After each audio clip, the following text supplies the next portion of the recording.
Mythos Busters, investigating the mystery, monsters, and madness of Arkham Horror, the card game.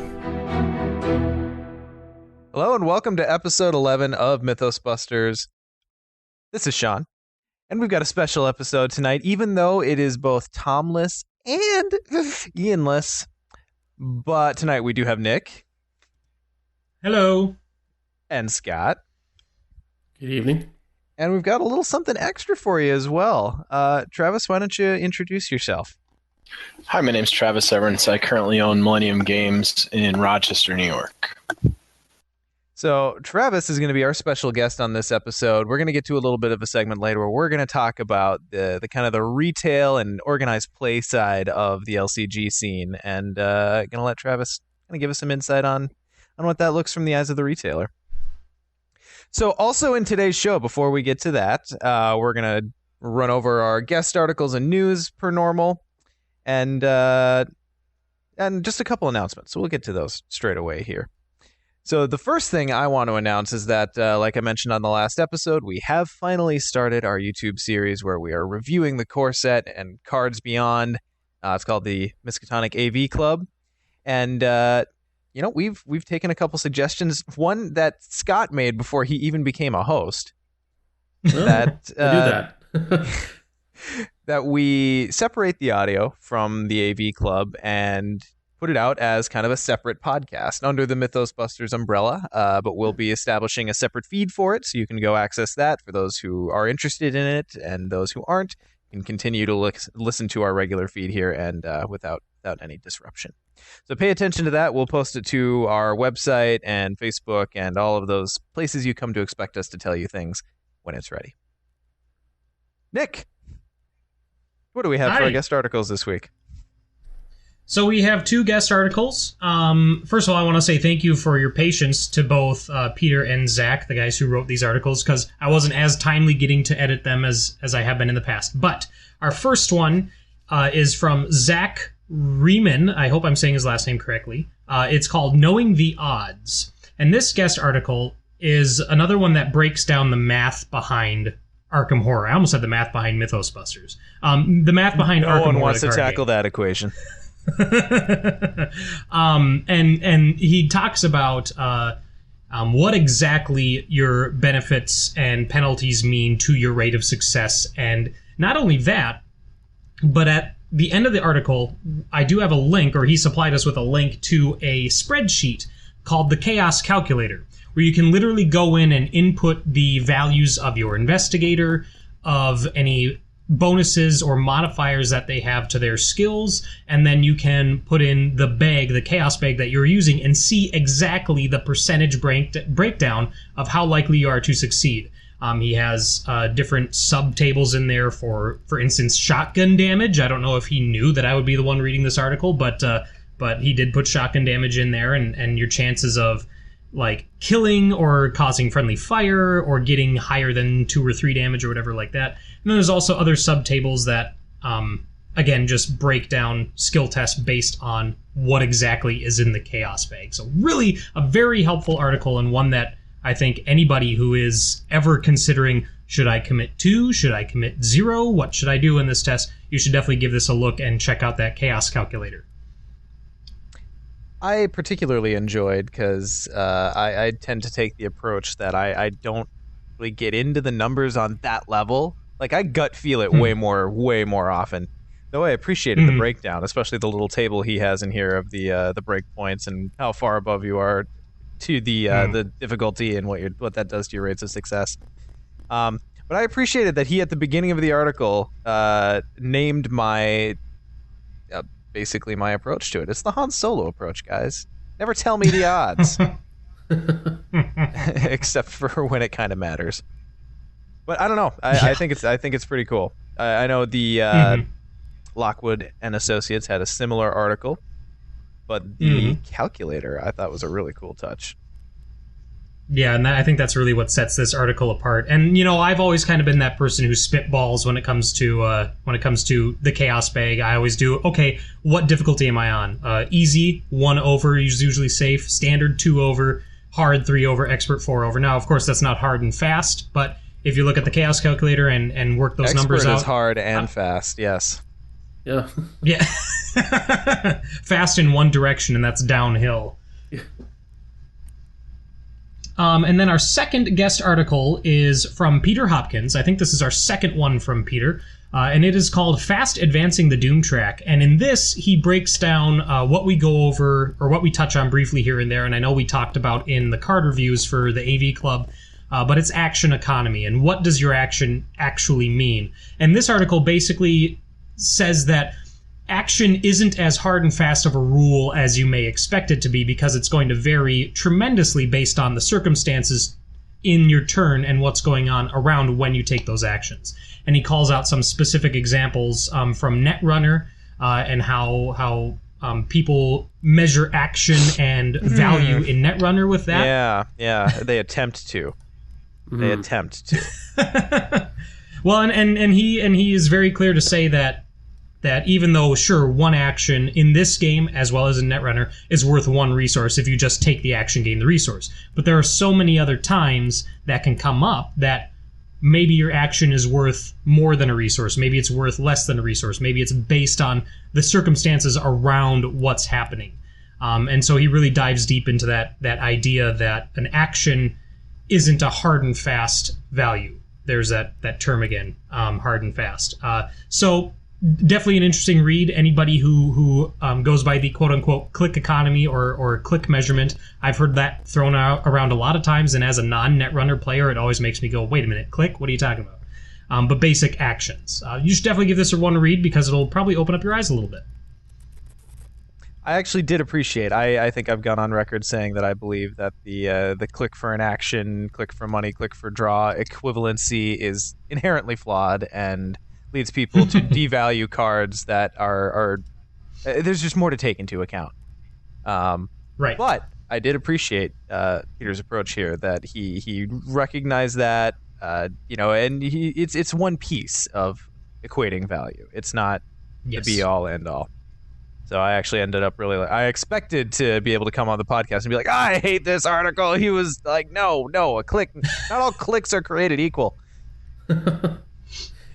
But he did it for me, so definitely go read it. Mm-hmm. Speaking of Peter, this bears mentioning, I suppose, that I must.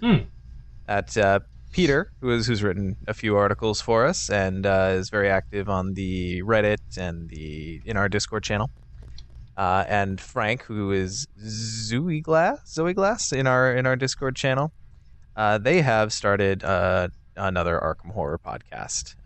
It's called Drawn to the Flame, and you should probably go listen to it, I guess.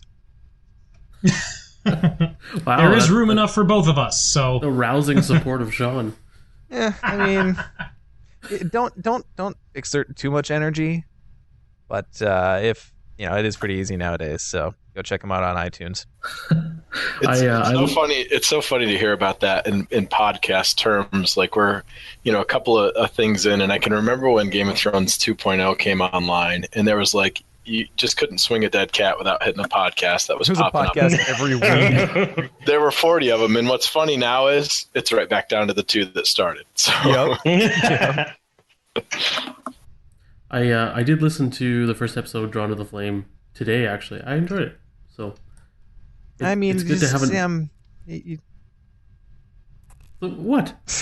I need a podcast to listen to now that I'm on this one. Yeah, that's true. You can't listen to Mythos Busters. We did deprive you. Yeah. Of the listening now I can't magic. enjoy Mythos Busters. All right. Sorry for that interruption. It just seemed like a good time. Go check out Drawn to the Flame. It is good. Yes.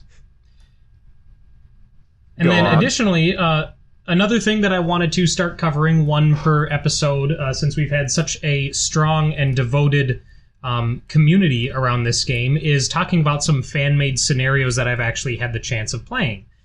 So the first one that I'm going to talk about was made by Mike Hutchinson, and it's called The Collector. And this one can be found on Board Game Geek, as with pretty much all the ones that I'll be talking about for now. They can be found on Board Game Geek under the variants section, or the variants part of the forums. And the Collector is a pretty standard scenario that just uses encounter sets from the base game, and then he has some custom locations and agendas. I thought it was going to be a acts. Mass Effect side quest. No, not quite. A random collector finds its way to Arkham. Oh, that would be terrifying. But Mike's scenario with the Collector. Okay, I'm done now. I'm sorry. Go on. Okay. Wow. All right. So Mike's scenario with the Collector, like I said, it's pretty straightforward. There's very little in the way of extra mechanics or anything to worry about. It's a very good one to start with, in my opinion, because one, it doesn't require a lot of printing. There's a very few amount of cards when you consider how big some other fan-made scenarios get. And there's also very little in the way of, again, extra mechanics or extra things you have to worry about as you're playing. It's pretty straightforward. But the Collector has you hired by Miss Victoria Devereaux, who is one of the characters from the Midnight Masks.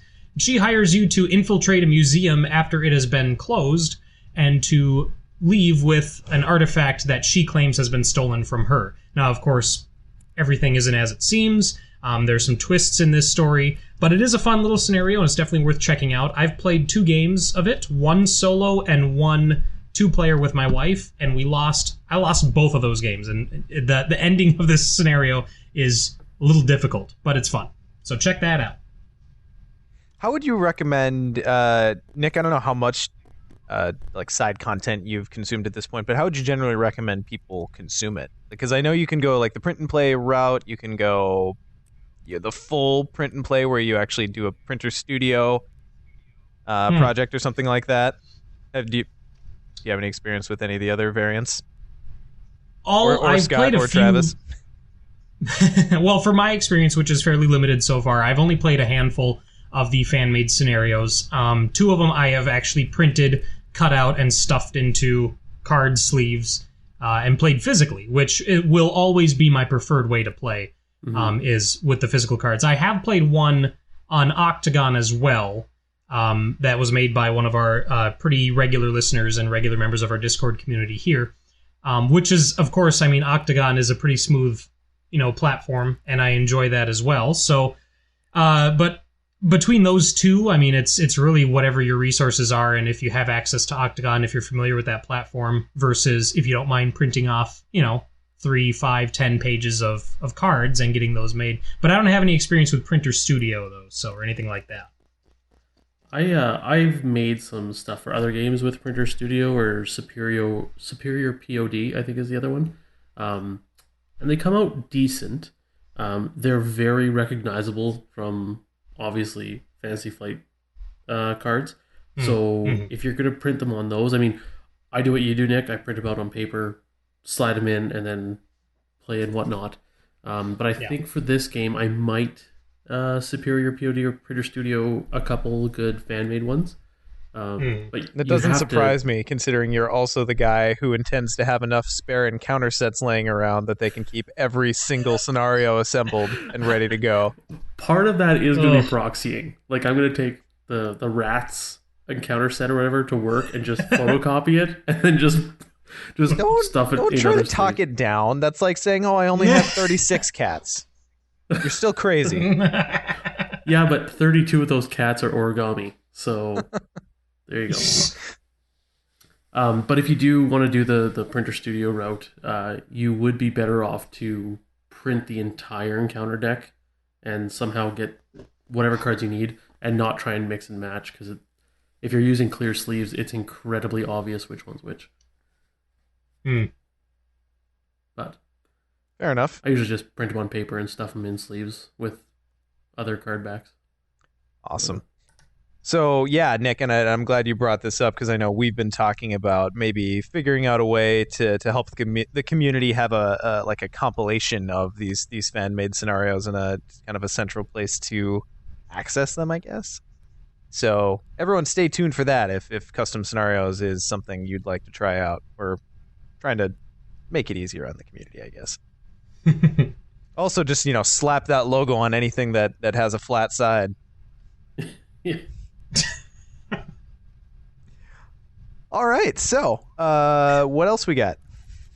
There was a new article on Fantasy Flight Games' website, Banished to the Other Realms, the preview article for the Miskatonic Museum, which is coming out oh so soon, at least in North America.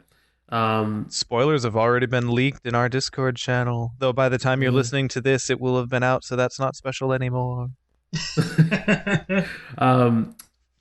When we opened up the Dunwich Legacy and there was a new rule about exile, people were like, oh my goodness, the exile card. So this article goes into 2 of the cards from the next pack, and they both have the exile mechanic on them. So do you want to read over those, or? Let's do it. All right. So first one is Survivor class, which is the best class. 2 cost asset, costs 1 experience. It's the Fire Extinguisher. It's got an agility pip. It's an item, tool, and melee. Action, fight. You get +1 attack for this, or +1 combat for this attack. Or action and exile Fire Extinguisher. Evade. You get +3 agility for this test. If you're successful, evade each other enemy engaged with you as well. And it costs a hand slot. So you can either bash a guy over the head, or you can GTFO. Yeah. Throw That's down a pretty good those GTFO button. James Bond exhaust fumes things. A smoke screen. That's what that's called. Yeah. So, exile. Like, it's interesting. Because you paid an experience for it. Mm-hmm. You willingly paid an experience for it and put it in your deck. How reticent are you to ever pop that? Is it going to be a thing where like you get it and you think, oh, someday I'll do this, but then you never pull the trigger because you think there'll be a better reason to do it later on, and then it just never happens? Well, if you do use it, you can always buy it at the end of the next scenario. Like, not if you're not killing all those enemies you got away from your knot.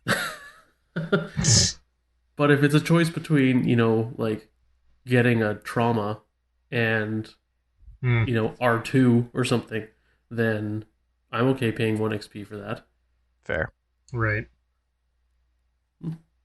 And someone want to explain to me why the Fire Extinguisher doesn't take 2 hands? My brain has been hurting over this ever since they released this image, or this card spoiler, and it's like, I'd like to see someone beat someone else with a Fire Extinguisher one-handed. Like, I don't know, I'm not Terry Crews or Arnold Schwarzenegger. It takes me 2 hands to swing that thing. You could hold the hose in the same hand as a flashlight or a gun. Fine. But see, Nick, there's that little metal ring up there. Imagine having that in one hand. You're kind of swinging it. Like, I don't know.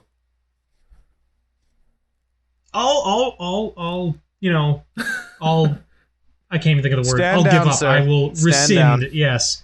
It's just, but yeah, no, I think that this card is great. I love the thematic element of it. The only downside, the only thing, other than the two-handed thing, the only thing I can think of that isn't pushing it over the edge for me is that it's evade each other enemy engaged with you and not at the location. That's true.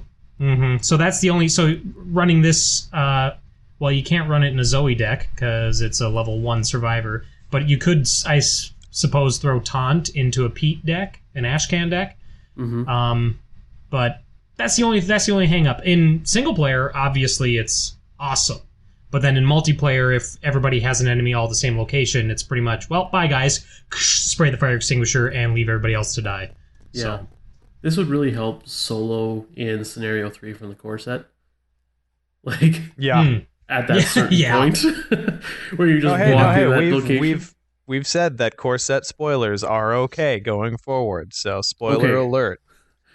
So, when all the cultists pop out, and you're like, oh dang. When you get reminded of all your scenario 2 failures. Yep.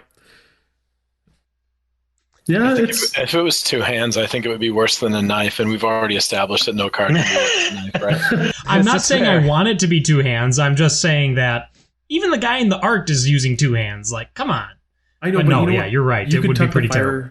You could tuck the fire extinguisher underneath the arm that you're holding the hose with, so it'd be a hand slot and an armpit slot, I guess.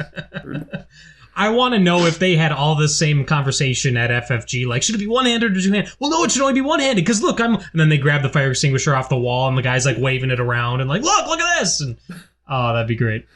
Oh. So I think the community, for most part, the fire extinguisher has been kind of lukewarm reception. But Nick, do you want to read Flare? Because that's Do kind I of the one that ever? yeah, it's so good. Flare's great. Okay, so 2 cost event. It's a 1 experience survivor card. Has a wild skill icon. Title Flare. Trait Tactic. Either choose one. Fight. You get +3 combat and deal +2 damage for this attack. Exile Flare. Okay.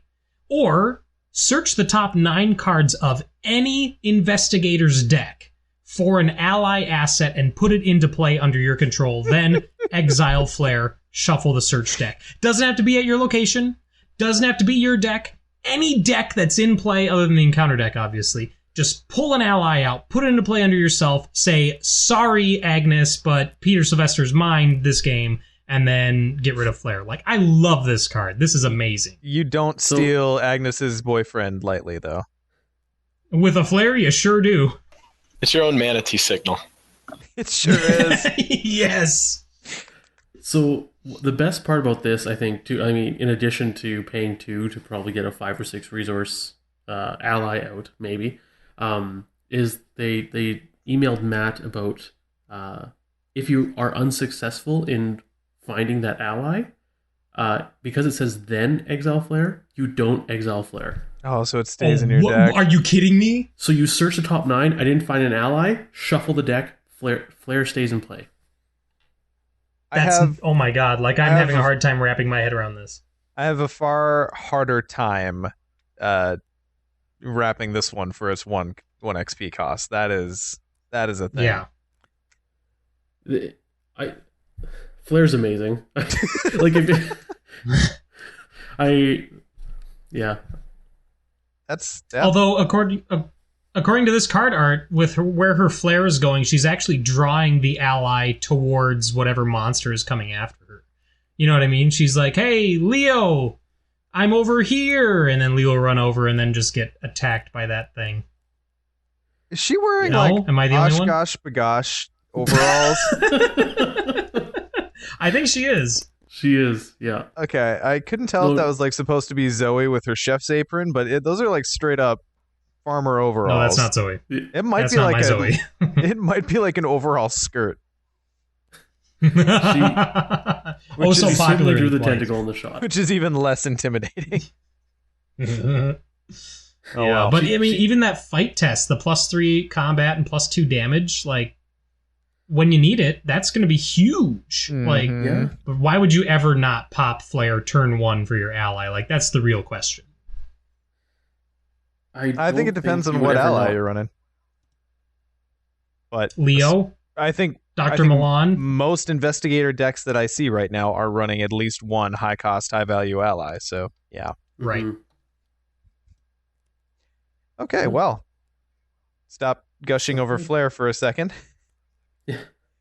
And if you do exile these when you come to build your deck at the end of that scenario, you can upgrade your deck with level 0 cards for free to get it back to 30 as well. So there's that option. So throw that knife back in there. Yep, put the knife back in. Nice. Travis, you should definitely read the story asset at the bottom of the article. This one's really cool. At the bottom of The the one that was in splash art. Yep. Oh, the Necronomicon. Yeah, that's the one. Yeah. the is that Ola? I don't even know if I can pronounce that. There might have been a reason I delegated this one out. Olalis Korean translation. This is Welcome my aboard, favorite guest. Necronomicon. This is my favorite Necronomicon. It's the we don't need to buy a vowel edition, which is perfect. So it's a 2-cost asset with a 1. Is that Intellect. 1 intellect? You get a +1 intellect. It's an item and a tome, and action gain 2 resources, and it's one-handed, so it's not very heavy. And a special nod for the Netrunner players. The flavor text. It was Abdul. Yeah, Abdul Al Hazred's magnum opus. Yeah, so they chipped it back to Netrunner on that. That's very cool. Yep. For So, the non-Netrunner players, please explain. Because Magnum Opus was like, and I only played the early game of Netrunner, so that's all I have the frame of reference for. But in the early game of Netrunner, it was a card where you just spent an action to get 2 resources, and it was the base. It was the rule for economy in at least the core set only days. oh, okay. I think it remained relevant pretty long, maybe. I don't know. For quite a bit, it was kind of the standard, right? Like you saw a little bit of deviation depending on the faction you were playing, but not a ton. But yeah, it was kind of what they measured everything off of. Yeah, so it's cool to see something that's like just like a straight mechanical, reskin basically, and then they still throw the nod over. Yeah, Well done, Matt. For investigating? Or... It did not. Gave you plus one not. running. It didn't, and it took up 2 slots, which was a lot. Oh, Ooh. Yeah. this is obviously better. Yes. Immediately. Yeah, well, I also want to point out, like, Daisy loves this thing, but there's no phase limit on that gain 2 resources. There's no turn limit. There's no exhaust. Like, you can just bang, bang, bang, get 6 resources in 1 turn, and that's pretty big if you got something to play. Or if you're Daisy, 8 resources. Yes, exactly. Because why not Well, be and rich? The thing that I love about this too is that put this in a Daisy deck, you get the Necronomicon, plus 1 intellect, gain 2 resources, and then she pulls out the Necronomicon, her version of it, and it's like this idea that the translation she's been carrying around, like that one has all the good stuff in it. Like this is how you fight the monsters, this is how you do the cool stuff, this is how you cast spells. And then she draws the bad version of the Necronomicon. It's like, oh no, my version left out all this terrible stuff, and suddenly there's both a good and evil version of the Necronomicon on table. I think that's so cool. Yeah, I feel like this version is just hollowed out, and it's Adam Smith's on the what is it, on the Wealth of Nations. That's what it is. It's just snuck right in there. It's hollowed out and it's just a bag of money inside. Right? Yeah. A satchel of gold. All right, cool. Yeah. Well, yeah. The museum should be out this week. I'm very excited for it. Dunwich has held me over for a while, but ready for something new. Yeah, 4 more days. I'm interested how torturous this is going to be with this campaign play to see it released kind of on the drip instead of like doing deluxes. Mm-hmm. But anyway. Because Lord of the Rings, you could just play them ad hoc, but this one's like, okay, I need the next one. Yep. Come on. Mm-hmm. Well, the nice thing about it, though, is when they print these, they print them in full cycles. So when we see the first one, they will go scheduled bang, bang, bang, bang, bang. So you'll get 1 through 6 at a relative pace versus all of a sudden, a deluxe is kind of crammed in here, and we don't know when we're going to get another print on demand. So the front of the cycle is always exciting. It's when you get to the 6th chapter pack, and you're not sure when the next one of the next cycle is going to hit. So you don't know how long the drought will be. Oh yeah, could be. All right, well that busts us pretty well into the next segment here. So, Travis, why don't you kind of tell us a little bit about your experience, how long you've been in the old game store industry, and kind of what your experience is with LCGs specifically. Sure. Let's see. I've been in the hobby industry for 16 years now. I worked part-time for the store that I owned for about 2, and then I managed it for 6 or 7, and I've owned it for 7 or 8 at this point. The store is 11,000 square feet. We carry a little bit over 2,000 board games. We've got card games and miniature games and role-playing games and disc golf and T-shirts and coffee. And I think our play space is about 5,000 square feet, so we can fit about 160 Magic players comfortably. Our X-Wing regional this weekend was 64 without any problems with space. So yeah, we're pretty sizable. We have comics as well. So as far as LCGs go, and if people wanted to come visit your magical playland, where are you located? We're in Rochester, New York. So actually, we're just off of one of the throughway exits. It's about 2 miles from an exit, and we had people that traveled up from Washington D.C. and Philly, and there were some people from Boston for the regional. We're pretty well known, nice. And have a pretty good following, great customers, and we've thought about popping up another couple stores in the next year or so. So we'll see how that goes. LCGs were something that initially I was really excited about. I played Game of Thrones 1.0 way back in the early Westeros version, and then when the transition started to happen with Cthulhu and Game of Thrones, I was excited about the concept of it and the idea. From a purchase standpoint, I think at the time in the industry, we were pretty well flooded with trading cards, so people were kind of sick of collectible. For us, it was this brand new experience, and it's not collectible, and you have a fixed cost, and the most expensive card that you're ever going to buy is going to be $15, and you're going to get 3 copies of that and another 57 other cards along with it. So from a financial standpoint, it was really attractive.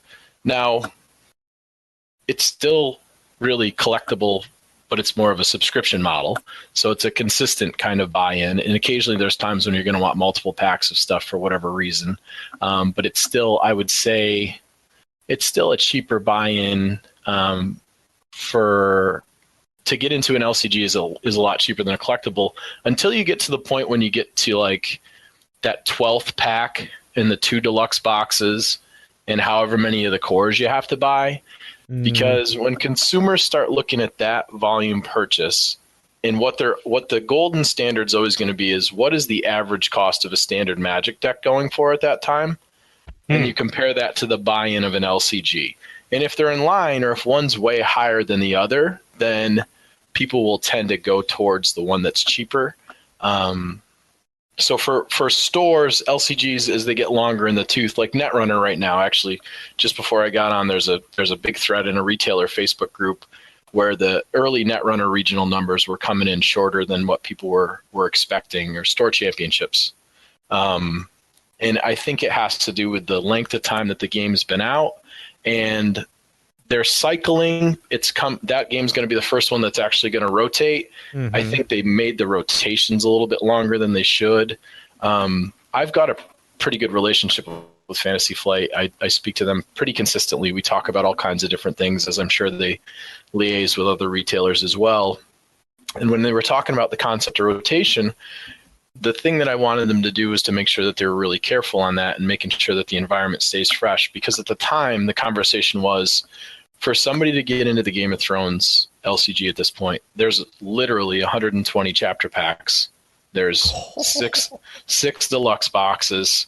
Plus, you've got to get 3 core sets to have each. It was just impossible. And then as a retailer, to carry all that on your shelf and then not know every single card in every single pack. So if somebody at the time wanted to come in and buy Lannister, it's like, all right, well, you need this deluxe box, and you need 3 of the core set, and you need these 14 chapter packs, and then you can build your deck. And then all of a sudden, this financial advantage that LCGs had to collectible games was not there.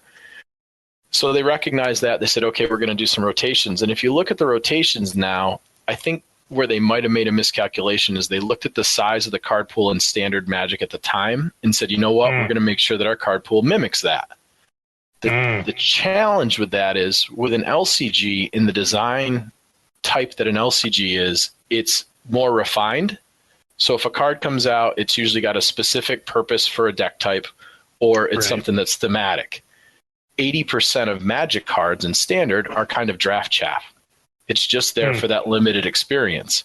So when you take a look at the depth of the pool and you compare how well designed and well developed the LCG cards are, and you make the space as big as Magic, when only maybe 20% of the Magic cards at any given time in that pool are actually playable in Standard, it's a very, very wide pool versus being a little bit more narrow. And I mean, I know they were hesitant about, well, if we do this rotation, people are going to feel like they've made this investment into something and they've kind of thrown it away. And, it really depends on how they handle the rotation. It'll be interesting to see what they do in Netrunner and whether or not they're going to reprint some of those cards that are going to rotate out, which I assume they will, because some of them are probably core type stuff. So it remains to be seen, but I think I wish they had gone a little bit shorter than what they did. And we're seeing it with Netrunner now. So the unique thing about this game in Lord of the Rings is it actually doesn't run into any of those issues, just based on the fact that it's a cooperative game in general. So with Lord of the Rings, as a retailer, I sell more of the first 6 chapter packs than anything else. Well, of course that's the case, right? You have people coming in to buy the core set, and they're going to buy those 1 through 6 time and time again. But you still have a certain number of people that are buying the most consistent ones, and gradually people will end up buying everything at some point. So it doesn't run into this scenario that it runs into with, like, say, a Netrunner or Conquest when it was out, when somebody new comes into the game and they're like, I'm not sure where to start. I want to play this. So they have to kind of pick and mix and match, and you need to know what cards are from what set. When you take a look at the cooperative side of things, they just start at the beginning. They go, oh, I'm going to do Hunt for Golem. That's going to be my first one. And then this one, they're going to go, I'm going to do Miskatonic Museum. So as a retailer, I always front load order the beginning part of this stuff because you're going to see more sales. Now, at some point, each consumer will end up dropping off and saying, okay, I'm in the 4th set of these things. My interest has waned, or I don't want to continue on. But your buying habits tend to be safe if you front load that end of it, because people are going to get through more of those than anything else. Does that make sense? Totally. That's interesting, because I think one of the original conceits, if I'm not mistaken, to the LCG product, and maybe this applied more to competitive games than it does to cooperative games, but the conceit was that because of its non-collectability, you can pick and choose when you're getting new, and therefore the buy-in is less. But from what I'm hearing you say, it doesn't sound like many people actually think that way. Well, so take a look at it, right? So take a look more at a seasoned LCG, right? And you decide you're a consumer that comes in and you want to play Game of Thrones now, and you've decided you're going to play Night's Watch. Well, you're still, every chapter pack, you're still making this $15 purchase, but potentially in that chapter pack, there may only be one card you need, and you're only interested in playing Night's Watch. Well, granted, you're going to get all those additional assets and stuff, and occasionally there's a plot card and stuff like that. But if you're going to build Night's Watch, you're only getting 2 cards, maybe 3 cards in each chapter pack. So you're spending the same dollar amount to have the whole collection, but you're only one. And it happens anytime you're talking about factionally based games that are mixed, that's mixed content. Whether you want to collect it or not, you still have all these cards that you might never ever see. Interesting. So then, talking about competitive versus co-op, then, do you see the life cycle actually being longer, or is the sample size too small at this point? I mean, do you think that just inherently they have more staying power because you don't need to catch up? So my sales for Lord of the Rings have been fairly steady. There's times when it ebbs and flows, but I'll consistently sell so many of the initial, and then we'll end up selling more of the stuff in between. So there's people that are constantly jumping into the co-op stuff because they can just start in the beginning, and they don't need to know anything about the meta. You can go back on Cardboard of the Rings and look at, the first episodes or whatever and go, oh, cool, I can start at the beginning and enjoy this experience right through. I would highly recommend, because one of our hosts calls one of the greatest cards in the game unplayable. It's amazing. Yeah. So they don't have to care about what's happening in Sansa Harad at this point, right? They're just like, it doesn't matter to me. I'm starting in Gollum and I'm moving forward. Now, I've seen the sites that have like the ratings of the different packs and the interest to it and stuff like that. And I think co-op has a little bit of advantage over that. And I think it has a longer space of play, because you're not talking about a shifting meta that you're having to deal with. You're just going through the experience in that box. You're playing that experience. You're getting your end result. And it's going to be even more so in this one. When this cycling happens for Netrunner, it's never going to happen for the co-ops. I don't think the co-ops are cycling at all. So that means that whatever that buy-in was in that asset of that pack that I have, I don't ever have to worry about throwing that away. Those are always going to be live cards for the length of the game, right? There's interesting things they could do. They could go back and they could take some of the earlier stuff, and instead of printing them in individual packs, I think it would be cool if they said, okay, we're going to give you this Hunt for Golem cycle in one 6-pack box experience instead of having each individuals, maybe lowering the price a little bit. Because right now we're in one of those spots where 1 through 6 has been sold out and out of stock for 3 or 4 months at this point. So to try to get somebody into Lord of the Rings right now is really, really difficult, because you don't want to start on the second cycle. you haven't played any of that stuff. So I think long-term cooperative has longer legs, and I think it could be they could go back and they could repackage it in a bunch of unique ways outside of those packs at a later time if they just wanted to release it as a 4-boxed experience. I mean, 3 years worth of play in a couple of different boxes and just do one-shots afterwards without having to worry about the packaging. So. Right. I was actually kind of surprised that they didn't do that for this game, given that the story and the ongoing narrative is the focus. It is the focus of this game. That's what this game is kind of trying to do. It would make more sense to kind of, we're in the world of Netflix, right? You don't watch it week by week. You wait till it comes out on Netflix and then you binge it in 48 hours. Well, so this one's interesting, right? So every single time they create a new product, a new LCG, or new whatever it is, whether it's Destiny or I'm sure it's going to happen at L5R, whatever the new thing is that comes out, that core set outsells the last new thing by 1 billion. So I had a lot of stock on this core set and still have this core set kicking around because I ordered and invested really, really heavy. But Dunwich was way allocated and was really I don't have my own copy of Dunwich, and I haven't played through Dunwich because I haven't had it in stock long enough to where I need to. I'm selling it to my consumers. I have a store; it's there. I don't get my copy until all of them have had theirs. So if I've still got stuff, and then same thing goes for my guys at the store. The customers end up coming before the employees and before myself even. So that stuff goes on the shelf until I don't have somebody on a customer order for it. Well, I can get it in consistently. So, I just get to live through what you guys talk about with the cool scenarios, and then someday I'll get to play it. Oh no! Wow. But that's just kind of how it goes. But it was interesting with this one because they came out with the print on demands, I think, in response to the popularity. They were quick. They've never done that in an LCG before. They certainly didn't do it with Lord of the Rings. I think the Lord of the Rings print on demands with the Nightmare packs came much later. Yeah. But I think they just wanted to spit content out to kind of keep that ball rolling. I'm glad they did. And those things are interesting. I don't know how much of the granular stuff you guys want to get into, but all of it. The print-on-demand stuff. I'm a process whore. Sure. The print-on-demand stuff is made in-house by Fantasy Flight. That's why if you look at any of the the organized play kits or anything like that, that's not printed where they print all the other stuff, which is why it kind of has that film to it, and that printing is a little bit different. Yep. So because of that, with the print-on-demand, whether it's the Nightmare decks or even if you see the specialization decks for the RPGs and stuff, our cost is worse on those than it is on the normal packs. So our margin isn't as well. So if you ever walk into an LCG or into a local game store and you see that the price on those are higher than what you could find them on Fantasy Flight Direct, it's because they're trying to make up the difference in what the actual cost to us is. We only make a couple of bucks on those, depending on how we order it. And what happens is because of that, distribution themselves don't have a lot of those typically in stock.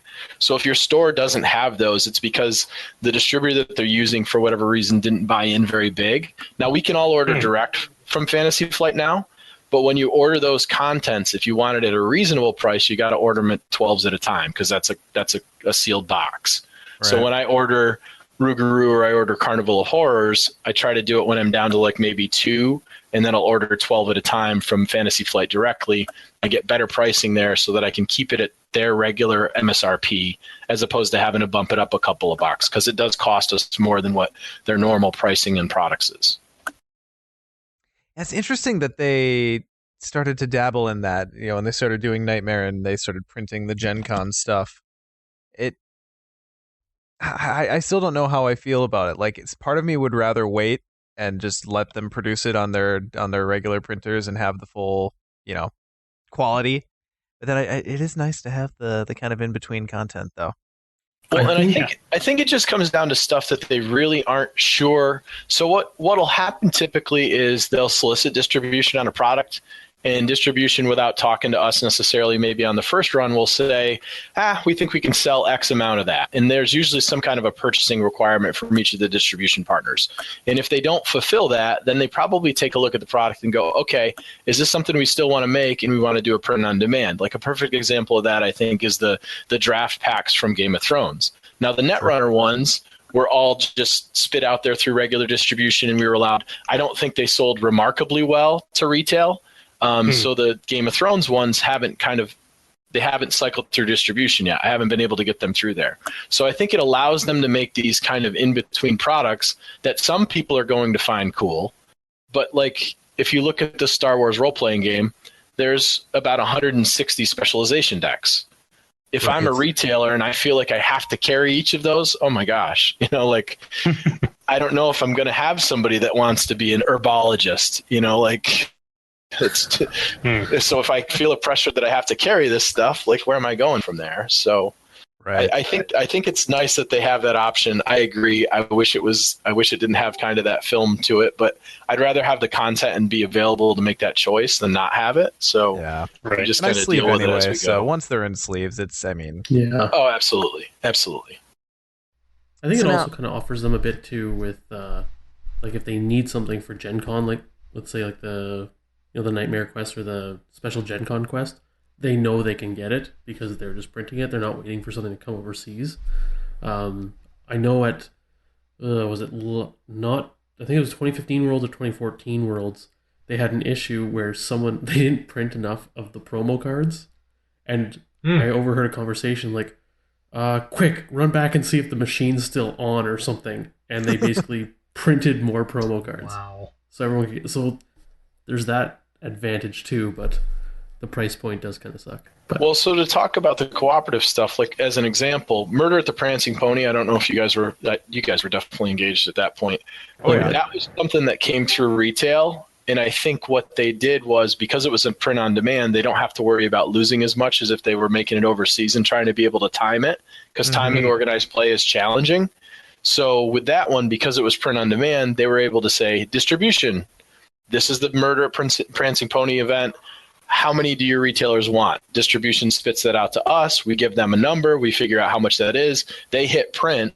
They know they're not going to lose any money. They know they can time it right because they know how many they need to print in-house. Then they can set a date for us that's a static date, so we don't have to move it around a bunch of calendars. They can kind of take a look to make sure, am I trying to plop this organized play event on top of a Magic pre-release or something like that?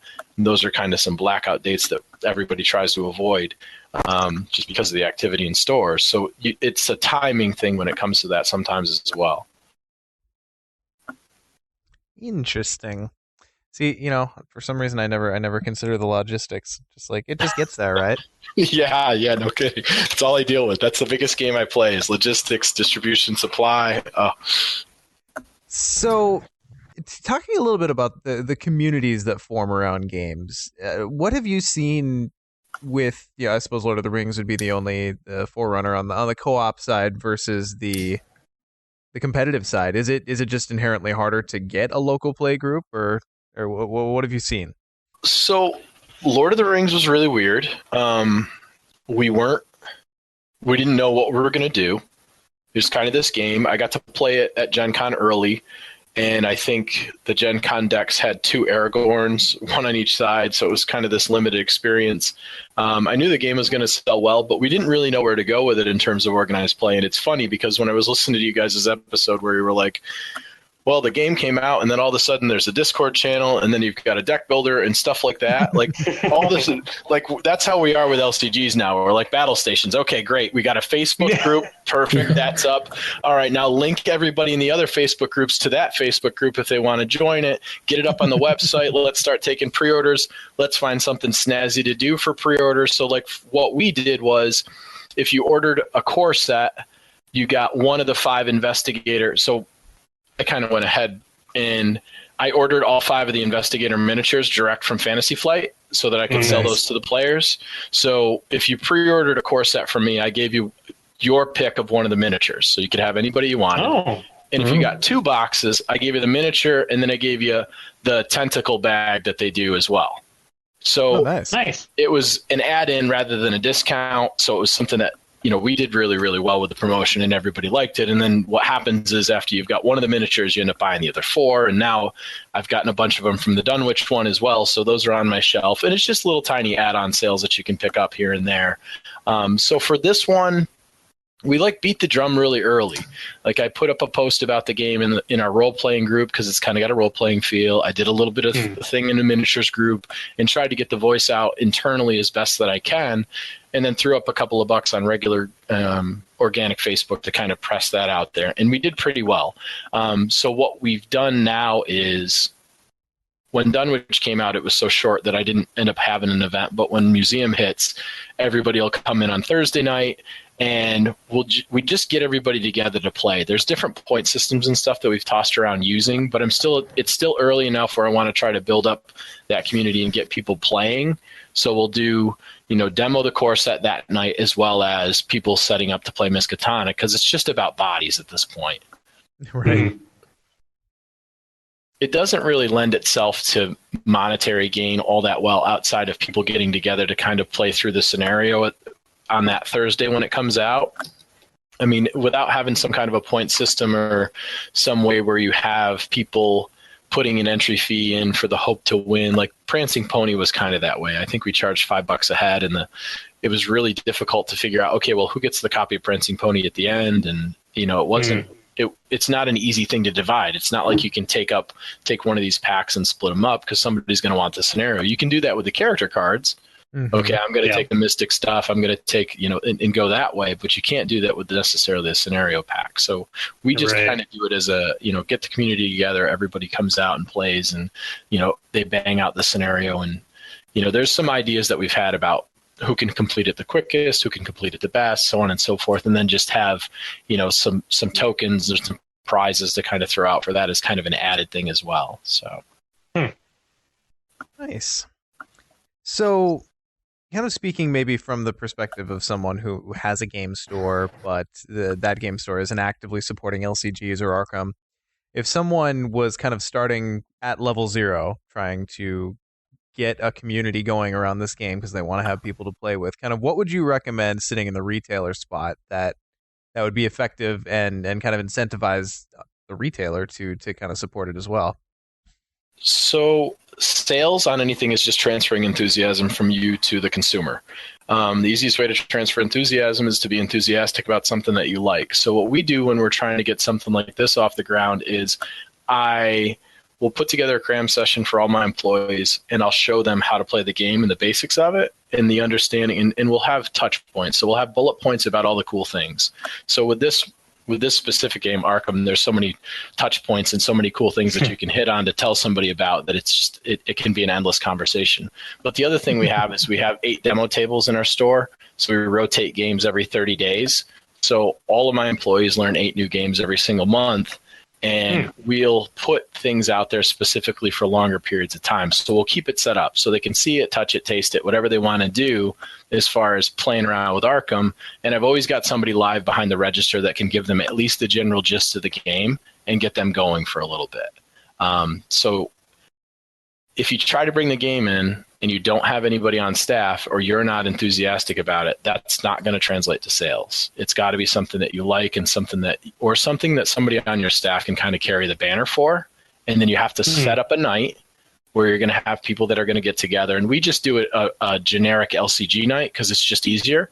And that's every Thursday night. We have people coming in they're playing Game of Thrones, or they're playing Netrunner, they're playing, we had a giant table of a couple Lord of the Rings guys the other week. So it's just something that's consistently on the calendar that everybody knows is going to happen. And ours is Thursday night because that's when the new releases hit.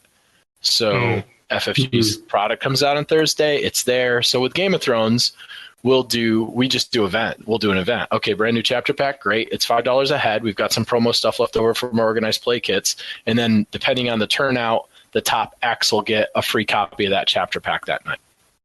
And whatever we take in money, we just give that out in equivalency of retail, essentially. So we just turn cash into store credit, and then that gets divvied up based on the players. And usually we've got some remnant kits, so everybody gets a promo card or something like that from the OP kits, and we just kind of take it from there. Nice. Yeah.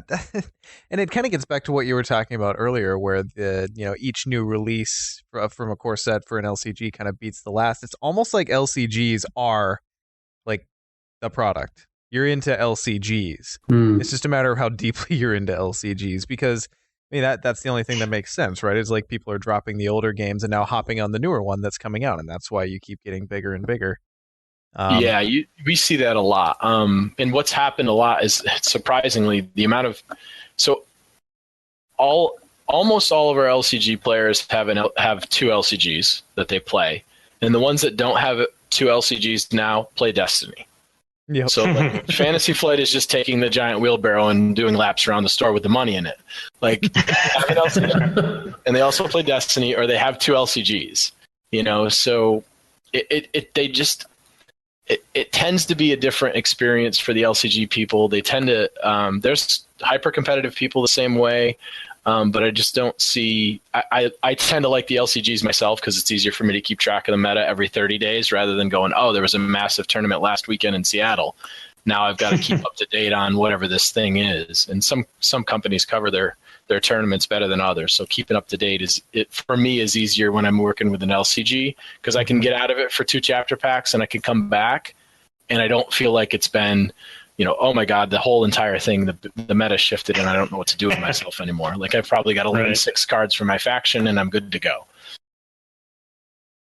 So if there were some people out there with friends who were unfortunate souls who were just like, Magic is my only game. I play competitively and it's just Magic and Magic, as so many Magic players are. Sure. How have you successfully seen some conversions? Like, what do you think the people who do flip, what appeals to them about either LCGs in general or keeping it to the co-op ones? So we see more flips on rotation, and a lot of times couples that play Magic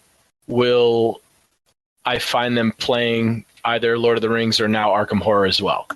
So we'll have a guy and a girl, or 2 guys will come in and play Magic, or 2 girls will come in and play Magic, and they're a couple and they're playing Magic and they want an experience that's different than sitting down round by round by round.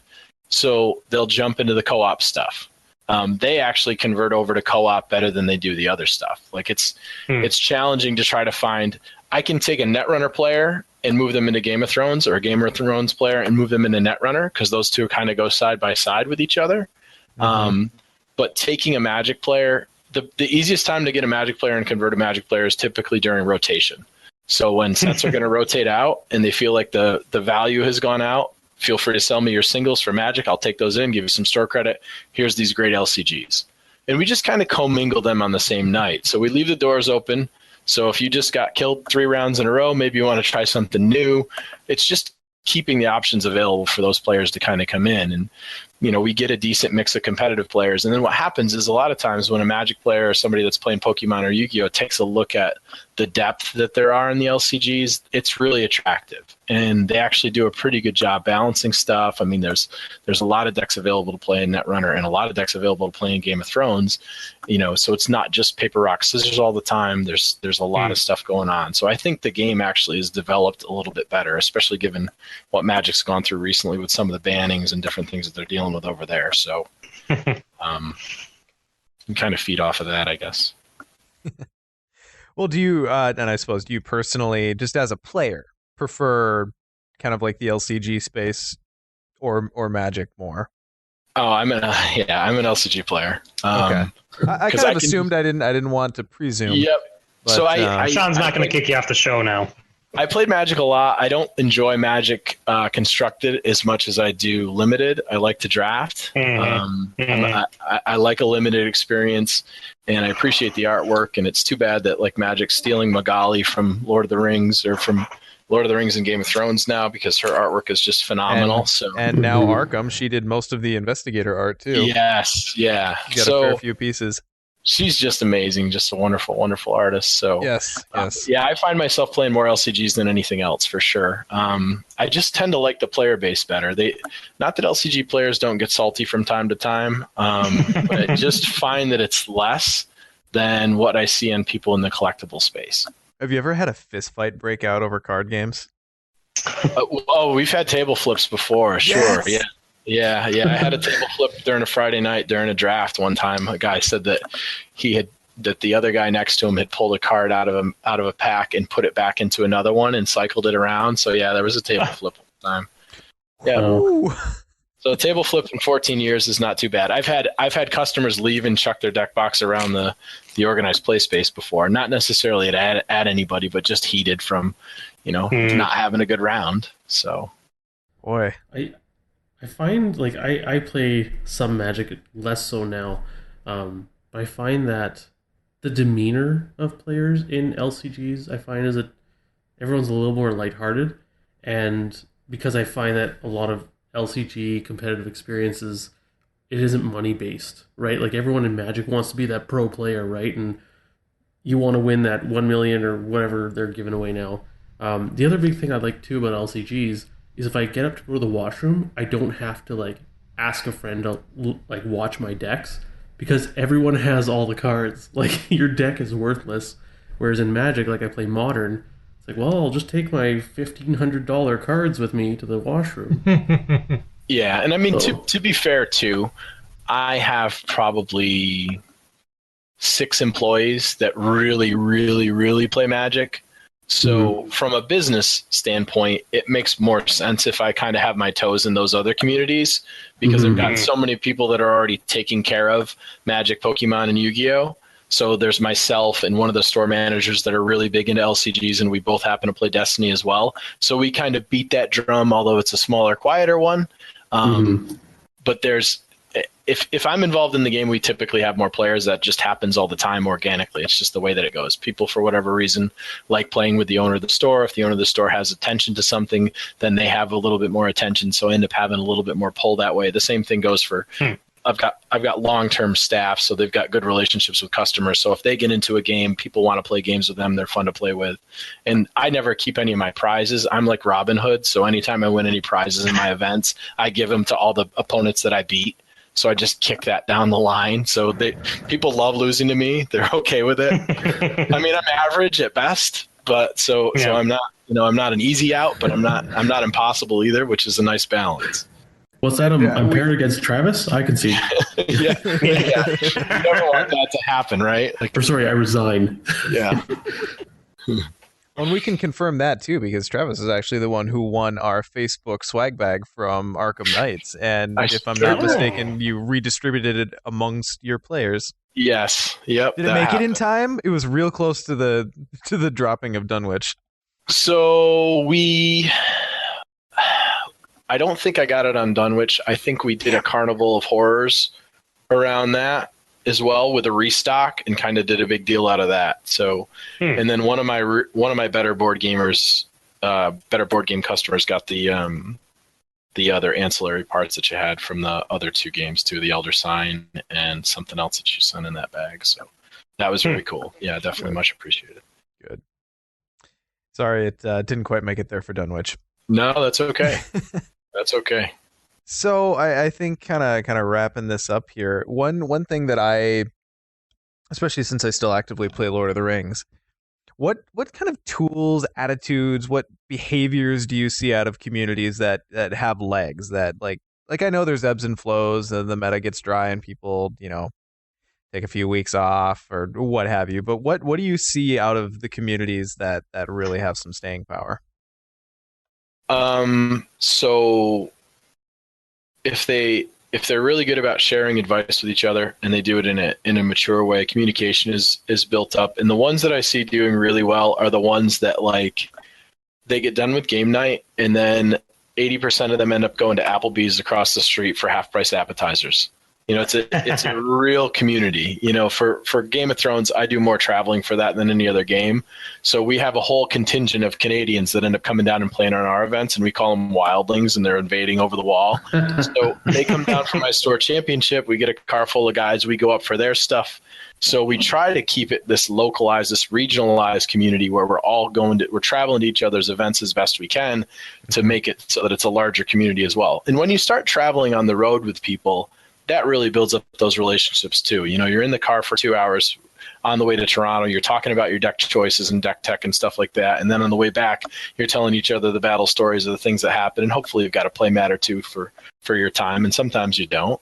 But I think, the more time you spend with each other and the more like we try to specifically do new guy nights maybe once every other quarter. So twice a year we try to do new guy nights. So like we ran a Game of Thrones event a couple of weeks back that was called Knights and Squires, and it was the deck construction rules where you could only use the core set cards in one chapter pack.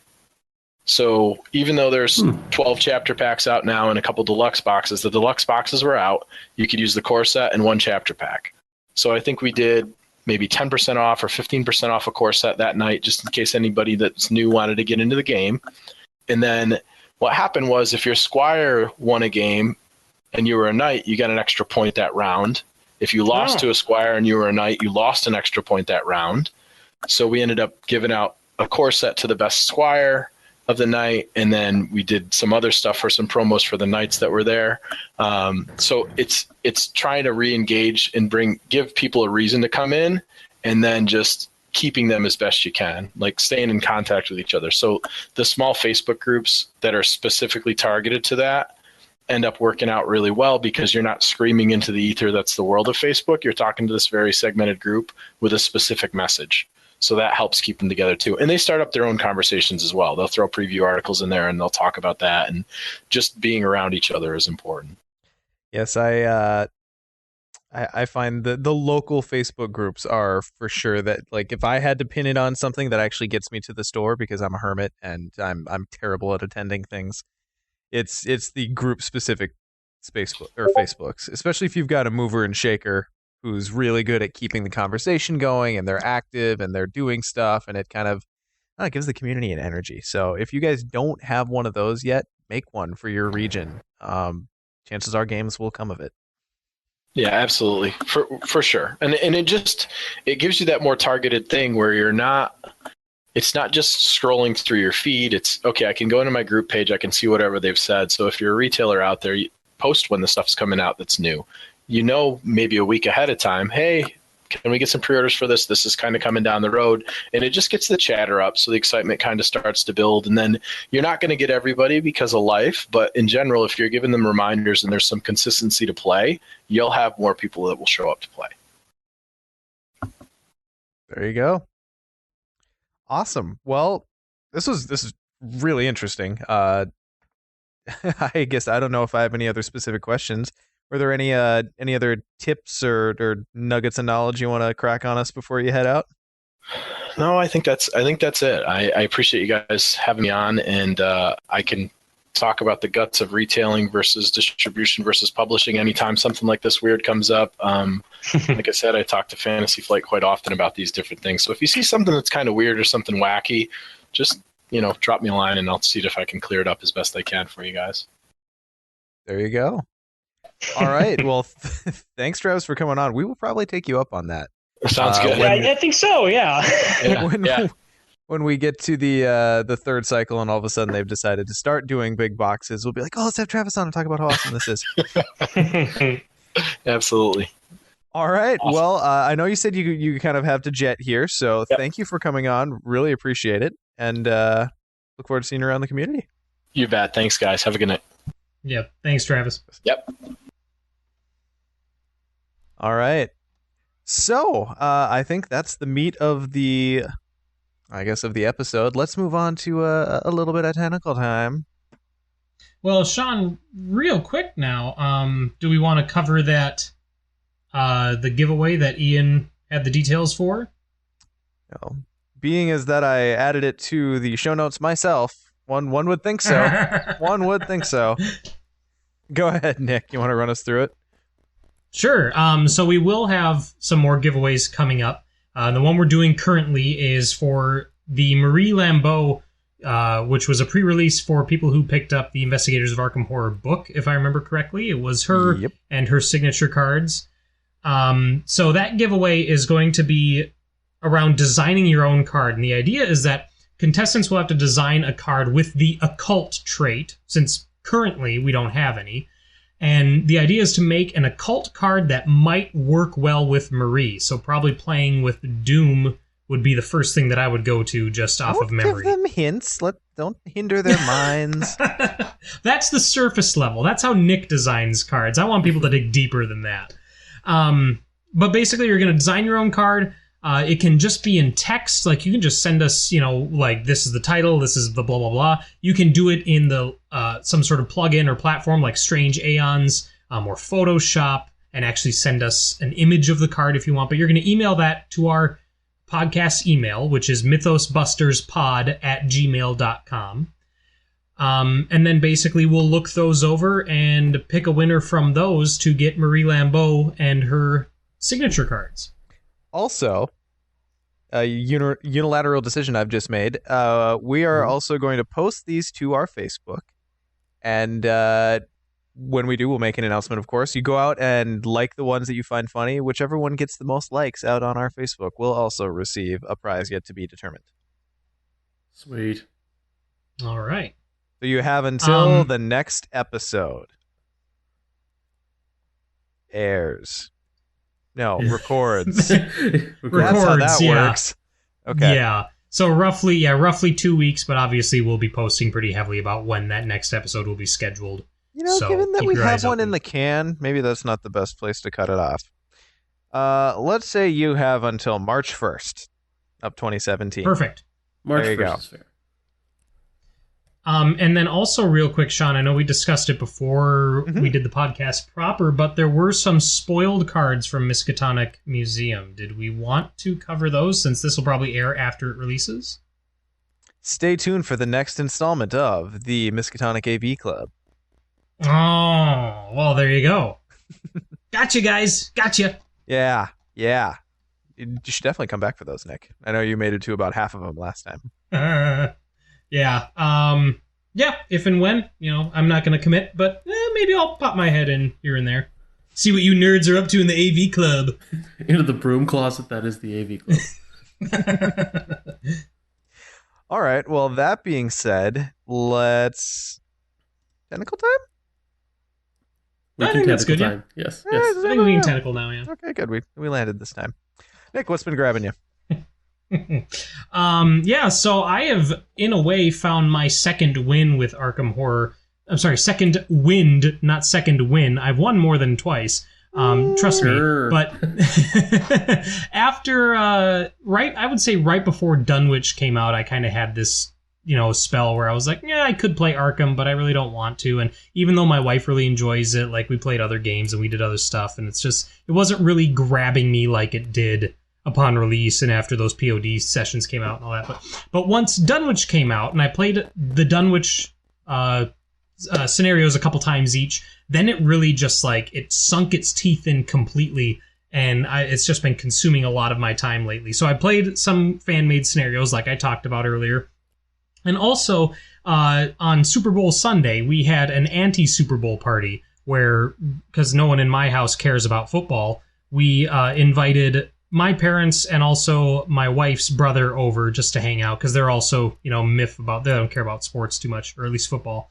My parents weren't able to make it, but we did have, my brother-in-law there. And so there's the three of us after the kids go to bed, and we're just kind of chatting. And normally what they do is at that time, they just turn on a movie and everybody just kind of sits in front of the TV. But instead, I'm like, hey, brother-in-law, you want to learn how to play Arkham Horror?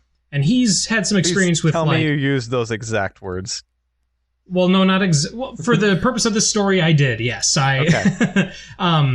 But he's pretty much only had experience with Milton Bradley and Parker Brothers type games, and not really anything that's more in the hobbyist or kind of the more in-depth tabletop games. So I had to explain to someone who's completely new to this style of game how to play Arkham Horror and kind of the idea behind it.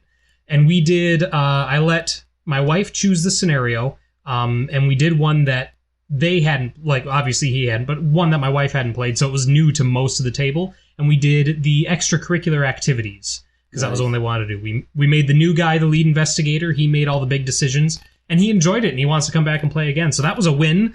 Obviously, more people playing Arkham Horror is always good. So Nice. And it was a pretty easy teaching session, too. For someone who isn't familiar with these sort of games at all, he caught on pretty quick, so that was nice to see.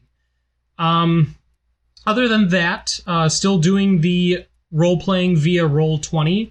We just had a session last week, and we sure did. It was our first. Well, we had one combat encounter, a session before that, and that was kind of like super easy for the player characters. So I'm like, okay, I'm going to make it a little more difficult. And apparently I balanced too heavy in the other direction because we also were short 2 players, one of which plays a really hard combat character.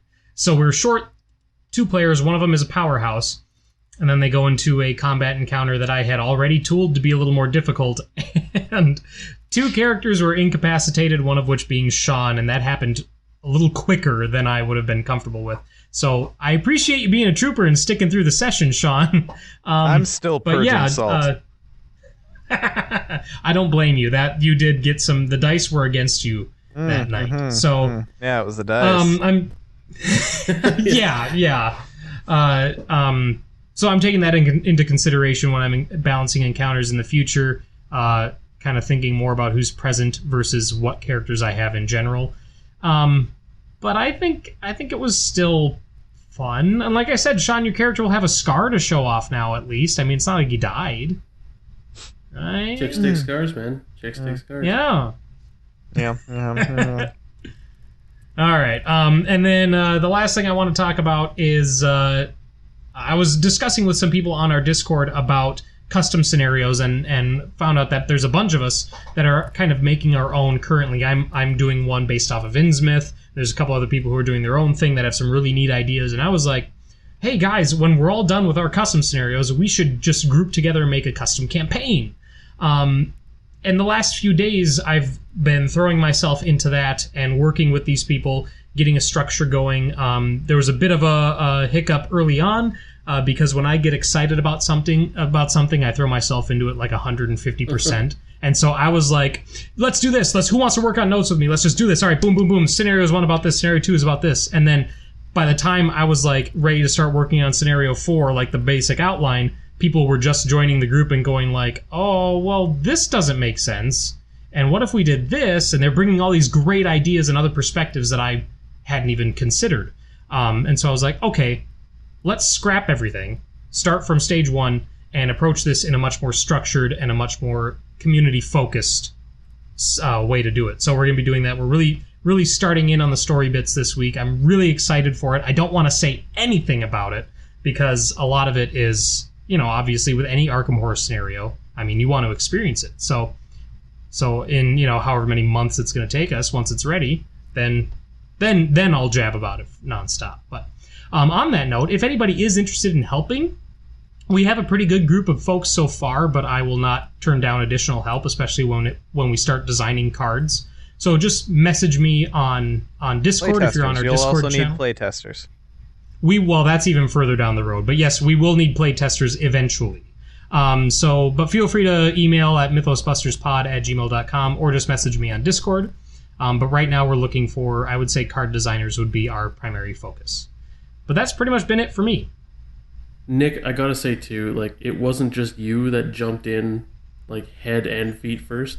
Because there were times, like, I'm part of this, and on the little Discord channel that we were on, I was like, oh, I haven't checked Discord in a couple hours. I guess I'll check up on the campaign talk or whatever. It's like 652 new messages, and I was like, oh boy.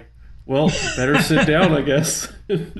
Yeah, so we've gone from just one channel on the Mythos Busters one to actually having our own Discord and doing it there, able to segment it a bit better. But yeah, there were some other people too that were really, really into it. But I know how I am when I get excited about something, and I really did just like a locomotive, just like let's keep going, don't stop because we have this momentum. But yeah, so. And Scott is one of the folks that's helping us with this. So thank you, Scott. I appreciate your volunteering. Well, thank you for having me on. I'm very excited. And I'll be the representative of the people who are keeping their noses out of it so as to reap the benefits of all your guys' hard work with no pre-knowledge. It's tough going. I'm actually quite jealous of you, Sean, because what we have ideas for so far, I'm just like, wow, I wish I could play this with, unseeing eyes.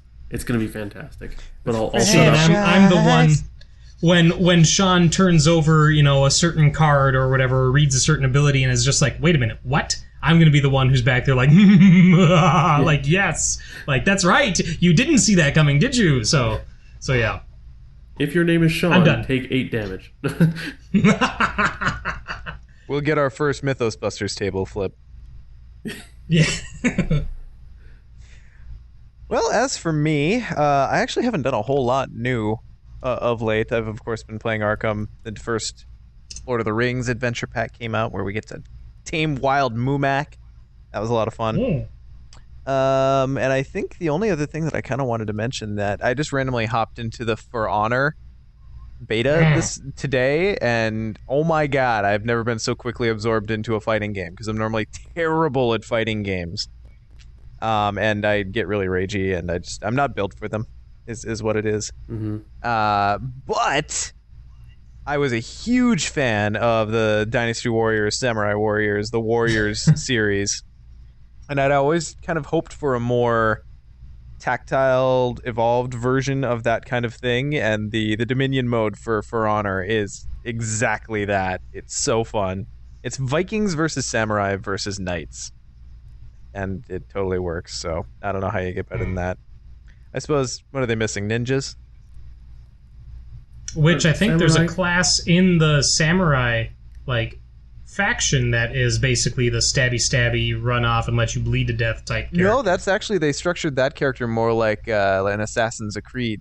An Assassin's Creed assassin. Assassin's Creed. Assassin's I want you to play the Creed. Assassin's Creed. But Oh, no, but jeez. it was way more. He's part of the Knights faction, and he's like quick and stabby, and Oh, okay. kind of an Ezio thing going on. Sure. Well, there's got to be something comparable in the Samurai faction, I would think. Yeah. I mean, they've got some fun characters, and the thing is like you can declare for a side, and there's kind of a cross-platform region control battle that you partake in, and like I claim to the Vikings because go Norse, but you can still play any character from whatever faction. You don't have to only play characters of those factions. Anyway, I only played the beta, just kind of the multiplayer beta. It seemed like a lot of fun. I went from just like, oh, that seems interesting, to I'm probably going to buy this when it comes out. So check it out if you can.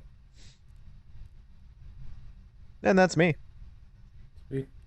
Well, I have not had a whole lot of time lately. My mother is visiting, and my sister came into town, so we've been hosting family and stuff. So it's been really great to sleep in because we have a 9-month-old, and my mother, who lives like 200 kilometers away, or sorry, 2,000 kilometers away, which is, I don't know what in miles, like 1,300-ish, far.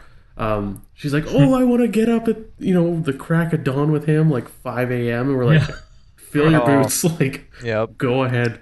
So I've been enjoying sleeping in. But Star Wars Rebellion, the FFG board game, oh my goodness. My wife and I, we've played it twice now, and I have never felt like I've been, how do I say this? I've never been so in the Star Wars universe when playing a game as I have with this one. Whoa. Really? Whoa. And you've played the Star Wars CCG, so that is a brag. Yeah, I mean, yeah, the difference between the CCG and this one is the CCG, you can do anything. This one is a little bit more, like, it has, like, the bumpers on, like, a bowling alley. Sure. It keeps you within doing something. But the theme of it, the feel of it, like, it's one side is the dark side, or the Imperials, one side's the Rebels, and they have a hidden base, and you're basically, as the Imperials, you're trying to find that hidden base, and it's actually quite difficult. It kind of sounds a lot like that objective in the Star Wars CCG called Hidden Base. Almost like that, except there's a map, and you have to find it. But Almost anyway, exactly like the Star Wars CCG objective, Hidden Base. So Sean, you're killing now, my vibe here. Scott, so now that's an asymmetrical strategy board game, right? So even Yes. though, so the Rebellion side plays the game pretty differently than the Imperial side does, correct? Even though they're basically just playing a war Completely game.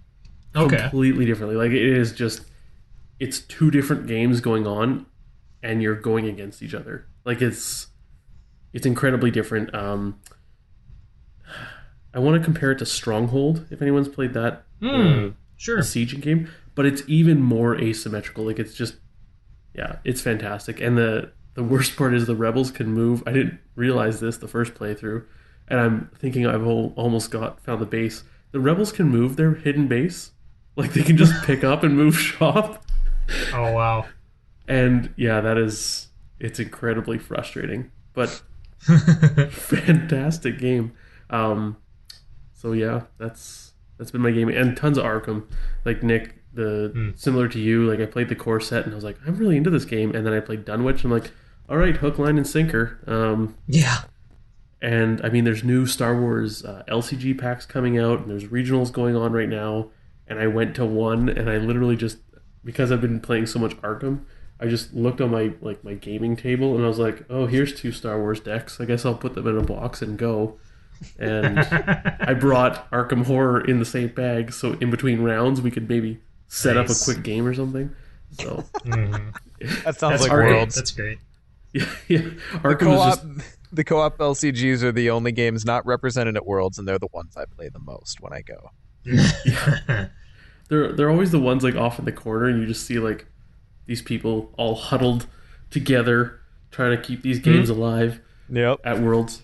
It's Dunwich has done so much for me for just, and again, not that I had anything against the core set, because I loved that game. It's just it got to the point where I played through the core set campaign, twice with my wife, once or twice with some other people, and then by myself like probably 8 times.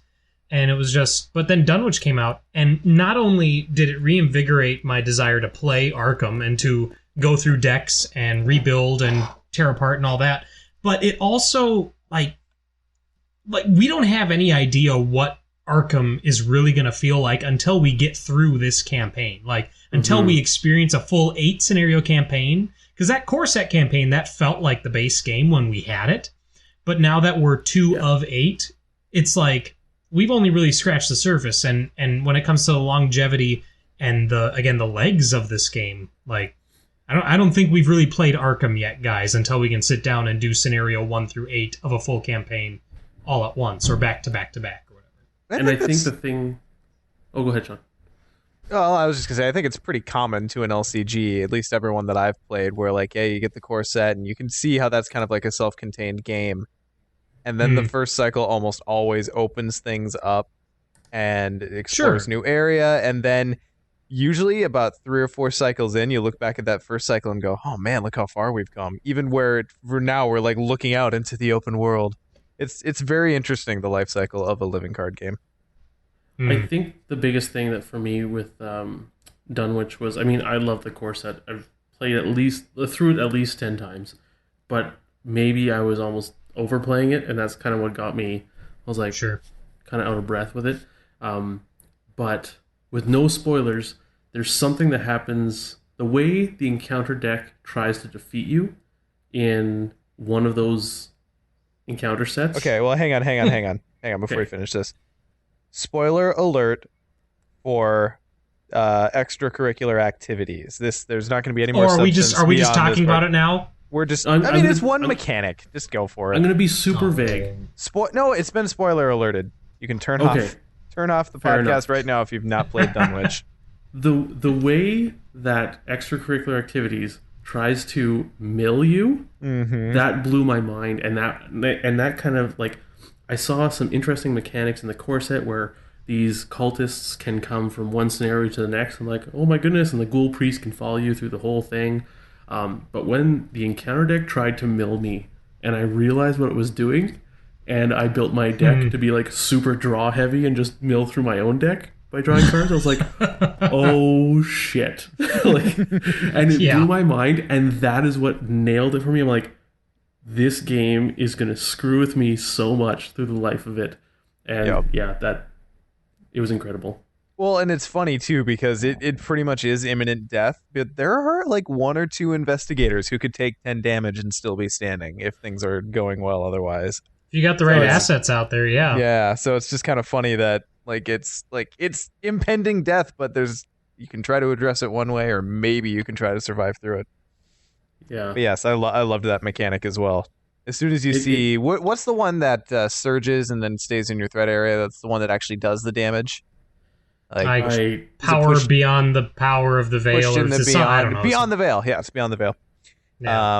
Yeah. When that one came out, I was like, oh, that's what's oh. Yeah. I'm gonna stop drawing now. And I think I didn't see it because I played through solo first time, and I didn't see it like in the first or second Doom part of the game, or what the encounter deck part, and then like it was Agenda. like the third or fourth agenda. There we go, the third or fourth round, and I was like, wait, what? Oh my god! Like it just, boy, this is gonna hurt soon. And it was like, okay, I have to, and I finished the quest with maybe it was like 3 or 4 cards in my deck, and I was like, wow, that was close. So, yeah, Dunwich was good. Dunwich was real good. Mm-hmm. It, like, I can't, and I know I keep talking about it, but I can't get it out of my head that I wish that they had gone with a different distribution method for the campaign mode. It's gonna be tough. It's gonna be tough. It's gonna be tough to get the campaign in trickles.